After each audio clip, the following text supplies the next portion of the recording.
Welcome to the Snoozecast, the podcast designed to help you fall asleep. On the Snoozecast, we read excerpts from public domain works, as well as original stories. We'd like to thank our listeners. If you enjoy our show, please subscribe and share it with a friend. If you have a book or topic idea, please get in touch on our website, snoozecast.com. This program is supported by cats who purr loudly and fall asleep in your lap. Tonight, I'll be reading the snoozy opening chapters from A House of Gentlefolk, also known as Home of the Gentry and A Nest of the Gentry. A House of Gentlefolk is a novel by Ivan Turgenev, published in 1859 Russia. It was enthusiastically received by the Russian society and remained Turgenev's least controversial and most widely read novel until the end of the 19th century.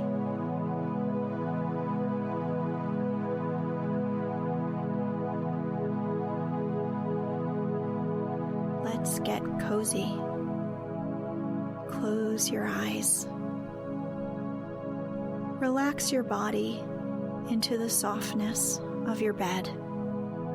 Now, take a few deep breaths.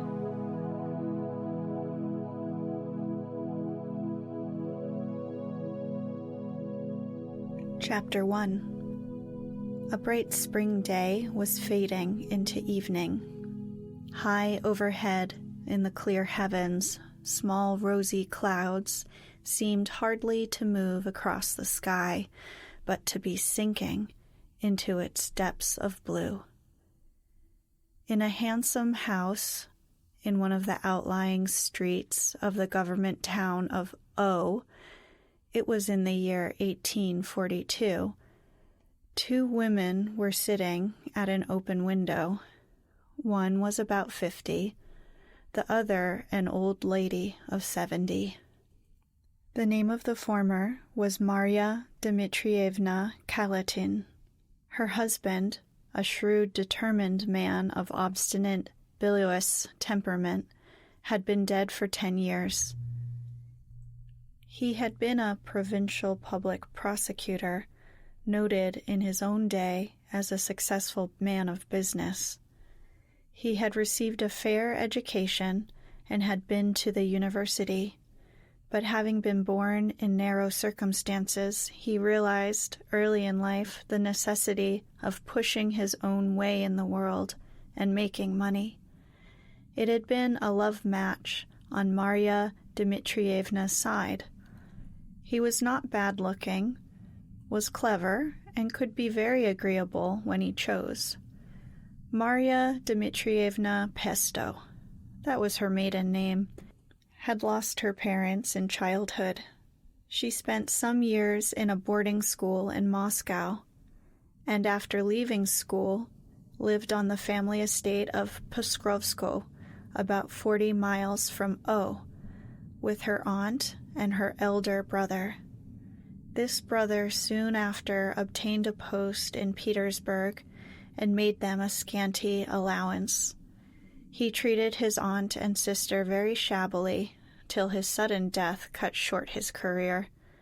Marya Dmitrievna inherited Pokrovsko, but she did not live there long.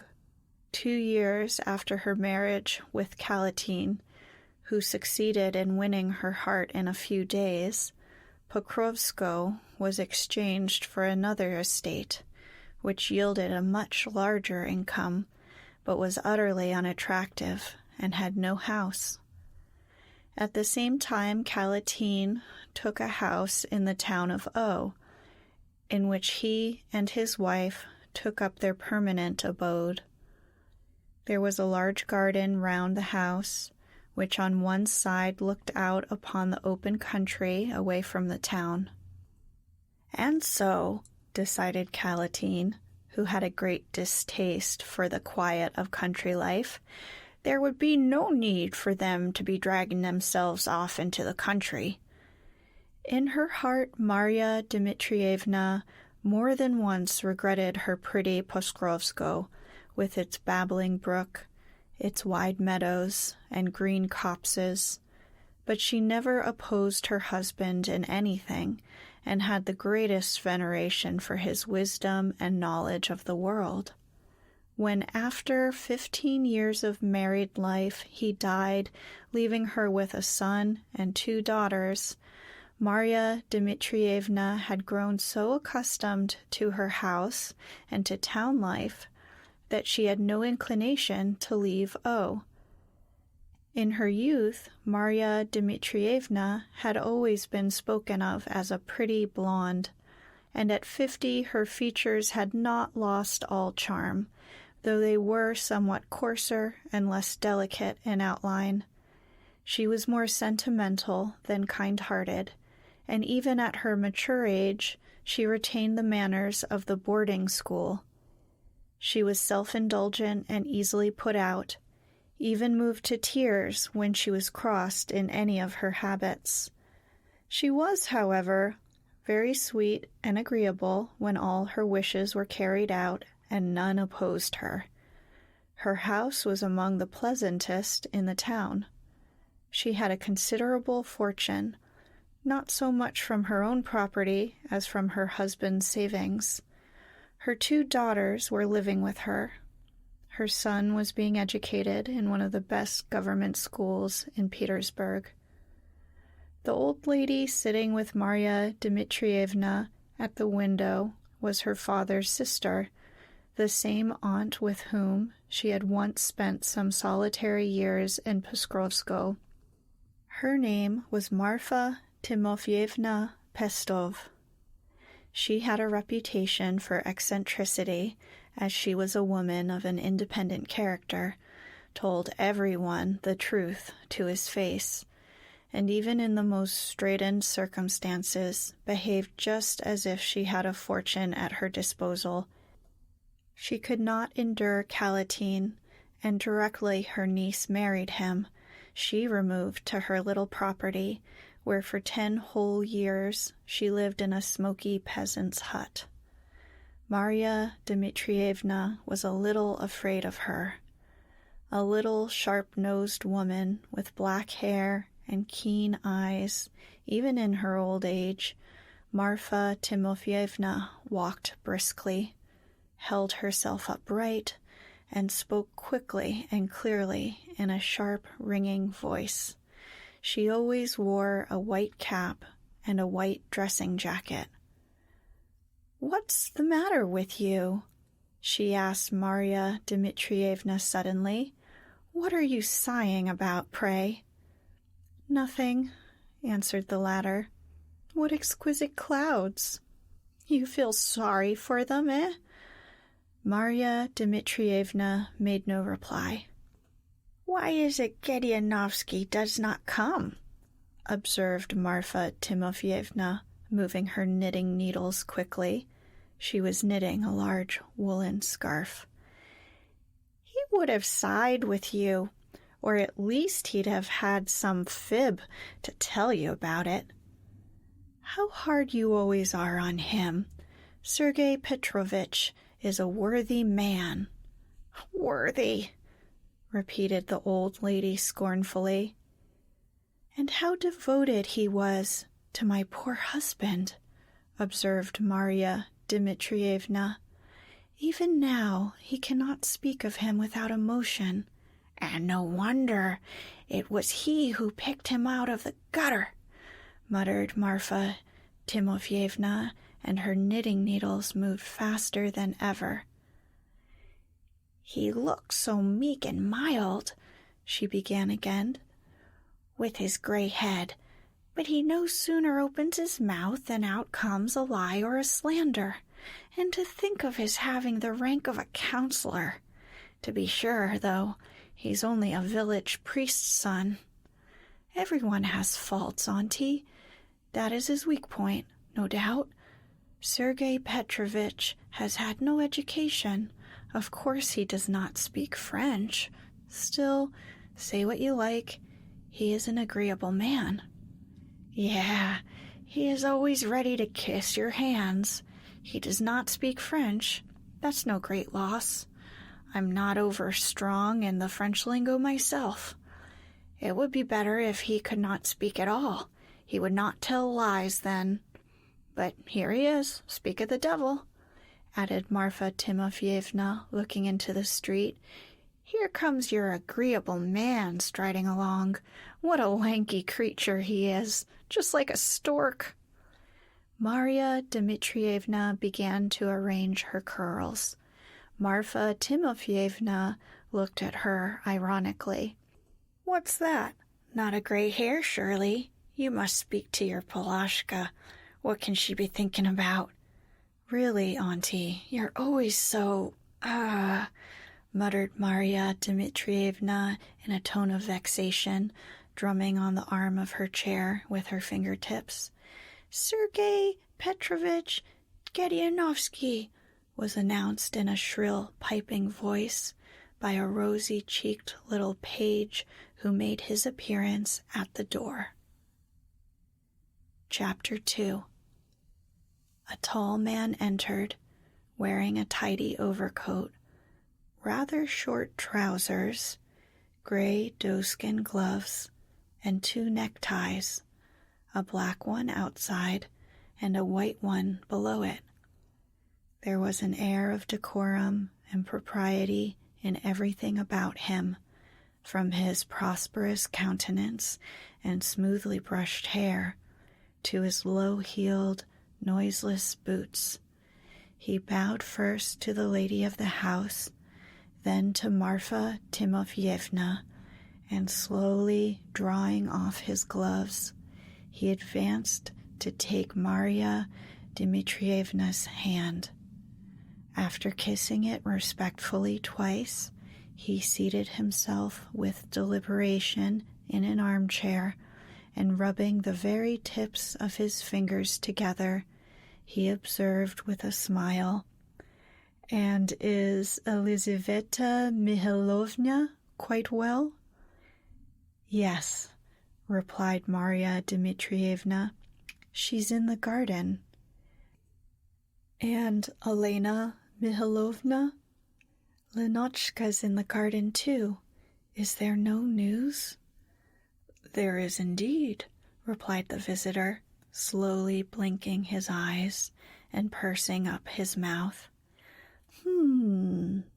Yes, indeed, there is a piece of news, and very surprising news, too.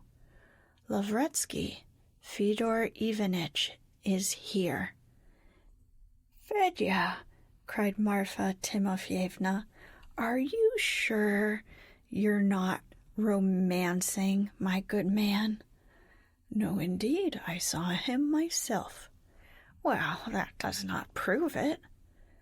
"Fyodor Ivanitch looked much more robust," continued Gedianovsky, affecting not to have heard Marfa Timofyevna's last remark. "Fyodor Ivanitch is broader and has quite a color."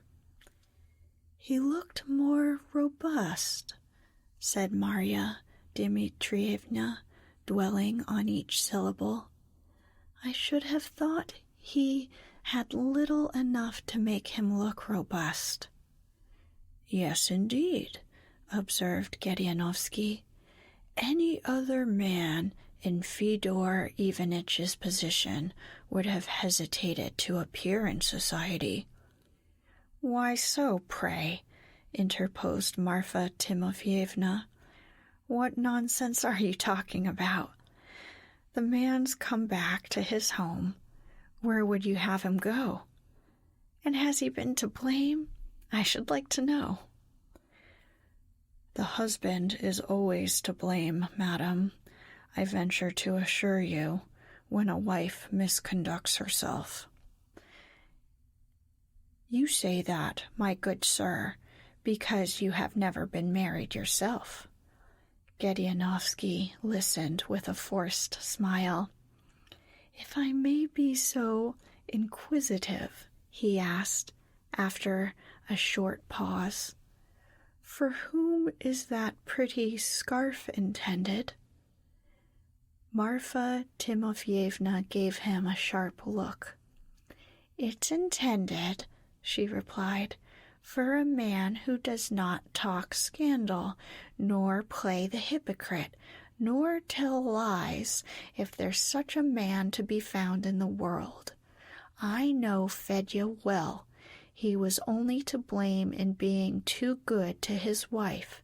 To be sure, he married for love, and no good ever comes of those love matches," added the old lady, with a sidelong glance at Marya Dmitrievna as she got up from her place. "And now, my good sir, you may attack any one you like, even me if you choose. I'm going. I will not hinder you." And Marfa Timofyevna walked away. "That's always how she is," said Marya Dmitrievna, following her aunt with her eyes. "We must remember your aunt's age. There's no help for it," replied Gedianovsky. "She spoke of a man not playing the hypocrite. But who is not hypocritical nowadays? It's the age we live in. One of my friends, a most worthy man, and I assure you, a man of no mean position, used to say that nowadays the very hens can't pick up a grain of corn without hypocrisy. They always approach it from one side. But when I look at you, dear lady, your character is so truly angelic. Let me kiss your little snow-white hand."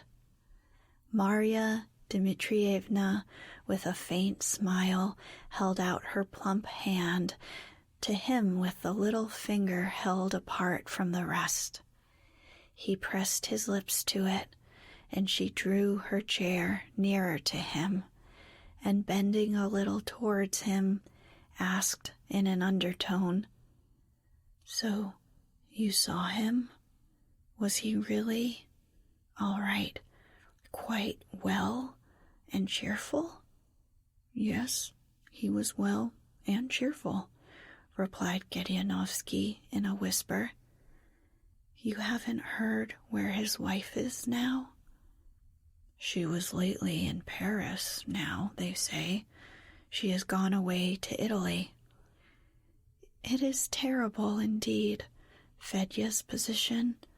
I wonder how he can bear it. Every one, of course, has trouble, but he, one may say, has been made the talk of all Europe." Gedianovsky sighed. Yes, indeed. They do say. You know that she associates with artists and musicians, and as the saying is, with strange creatures of all kinds. She has lost all sense of shame completely." "I am deeply, deeply grieved," said Marya Dmitrievna, "on account of our relationship. You know, Sergei Petrovitch, he's my cousin, many times removed." Of course. Don't I know everything that concerns your family? I should hope so, indeed." "Will he come see us? What do you think?" "One would suppose so, though they say he is intending to go home to his country place." Marya Dmitrievna lifted her eyes to heaven. "Ah, Sergei Petrovitch, when I think how careful we women ought to be in our conduct." "There are women and women, Marya Dmitrievna. There are unhappily such a flighty character, and at a certain age, too, and then they're not brought up in good principles." Sergei Petrovitch drew a blue-checked handkerchief out of his pocket and began to unfold it. "There are such women, no doubt." Sergei Petrovitch applied a corner of the handkerchief first to one and then to the other eye. "But speaking generally, if one takes into consideration, the dust in the town is really extraordinary today," he wound up. "Maman, Maman," cried a pretty little girl of 11, running into the room. "Vladimir Nikolaitch is coming on horseback." Marya Dmitrievna got up. Sergei Petrovich also rose and made a bow. "Our humble respects to Elena Mikhailovna," he said, and turning aside into a corner for good manners, he began blowing his long, straight nose. "What a splendid horse he has," continued the little girl. "He was at the gate just now. He told Lisa and me he would dismount at the steps." The sound of hoofs was heard, and a graceful young man, riding a beautiful bay horse, was seen.